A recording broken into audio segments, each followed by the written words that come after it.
What's up, guys? So today's topic is springtime. Oh, that lovely time of year when you get to bring your bike out of the storage. It's been sitting in the garage for who knows how long. If you're like me, I try to normally take it to the last possible day before I put it away. Sometimes I don't even put it into full storage mode. I just sit there and let it sit because I know I'll take it out on a good 50-degree day. See, everybody's out today. But let's just say that you live in a place where you do have to put it away, and it's in a long and dark slumber.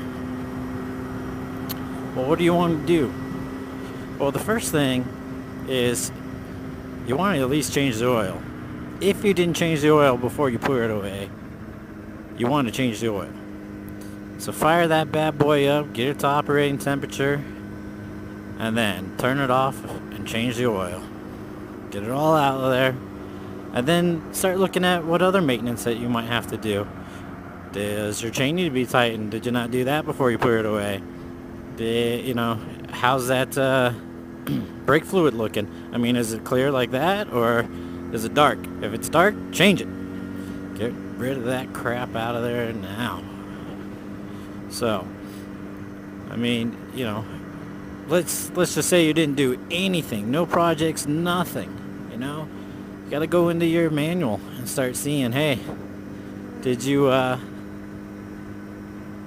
do any spark plug change? Do you need to do that? Do you need to do a coolant change? Do you need to check valves? All that kind of stuff. I mean, if you know how to do it yourself, great, get it done, do it. If not, try to get it into a shop as early as possible, because the shops will back up quick. Alright? So you don't want to have to extend your riding time by a month or two just because there's no time in the shop.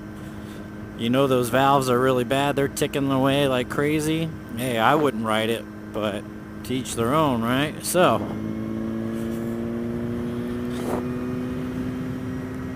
just, take a look at all your maintenance stuff and get all that done and out of the way first. Look at, another big thing is look at your tires. I mean, if you're in a high desert area and it's just way too cold, but it's also dry as heck and you can't ride, take a look at your tires and make sure they didn't dry rot on you.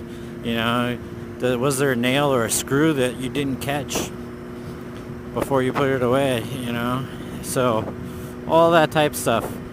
Then too, once you get it to a rideable state and you want to get out there, the very first thing you should really go do is practice your emergency braking.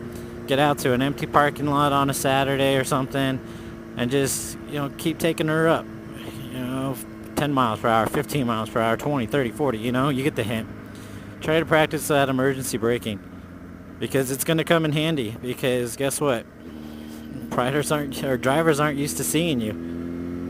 So you might have to put yourself into an emergency braking situation pretty early on in the season. So that's normally when I normally have to do it. At least I tend not to. I used to have to come in at 8 a.m. to work, and when I did that, I actually wouldn't ride on those days because I had one too many situations where I nearly wrecked. And full-on wheels locked emergency situations. Luckily I was at low enough speed that I didn't get high-sided out of it and was able to stop before hitting the person So, but with that being said, that's something that you should do because you aren't used to it. Your body isn't used to, you lost your muscle memory. So, and your whole body has forgot the feel of what it's like to actually be put into that situation. And before you know it, you might be doing a stoppie or endo, whatever you guys want to call it, and that's something you're not used to. So now, boom, you're down. You know, all because you locked up that front brake a little too hard. So, you know, an emergency braking situation is getting the brakes to a strong enough point before they lock. All right? If you lock that rear tire and you're in a high-speed kind of situation and you lock that rear tire, whatever you do not release that brake. Keep that tire locked the entire time. Because as soon as you start to slide, you know, the bike turns on you a little bit and you release that rear brake, there goes a high side on you. You're getting flipped right off. The front brake, however, you can release. It's just the rear brake, all right? Just ride it out. I mean, in the end, if you have to put it down, put her down. That's way better. You know, low siding is a little bit better than high siding out, you know, because you're more than likely just completely trash your bike and trash yourself high siding out. Low siding, road rash, you know, everything else like that. So those are just common situations would happen. I mean, as a former firefighter and volunteer firefighter, that's most of the time what I showed up to in motorcycle accidents. So, if they weren't hit by a car.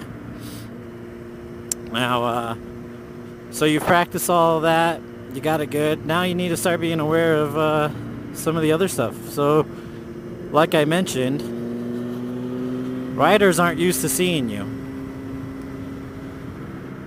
So, what's this guy slowing down for? Oh, they want to talk Mustangs. Huh. Drivers aren't used to seeing you. So they're going to make a lot of dumb choices. Alright? Just because they're so used to being able to make changes, slow down like that, you know? Do things. They're not conscious that you guys are around them all the time. Alright? Other things like I was just getting pelted with sand back there. So now, here I am, I have sand being hit me. Well, that tells you that there's a lot of gravel on the floor, on the ground. So now you can, you know, possibly slide out into gravel. You think, oh, that's my favorite turn. I'm going to take it like I normally take it. And here's all that salt and gravel that they put down for snow. And low-sided out of it, right? So those are lots of things that you got to pay attention to. Now, once you start getting your confidence up, yeah, take that turn how you like to take it. And you know there's no sand on it. Because the street sweepers, you know, they'll normally come. Like, look, see all that sand? All that crap is normally out here in the middle. Colorado puts down sand. They don't put down salt. So, our springtime and fall time is horrible with it. And actually, one of my first rides I did for the year, I came out taking a hard turn. And I felt the tire sliding out on me. But I held my line and was able to come through it. I didn't freak out. I didn't move my body. I just held my line. And eventually I came across the sand and I was able to get away from it and not slow side out of it. So, which was good because that was one of my test videos. One of my tests, I started to make a test to see how well I can do with this, and ended up, that would have sucked if I would have low slided and the bike would have been down. Now I couldn't start my motor vlogging because of that. Fuck, that's a huge bump. So those are the things you got to watch out for, guys. I hope you, now that it's spring, you're getting out there, you're dusting her off, you're doing your checks, and you ride safe. All right. Have a good one.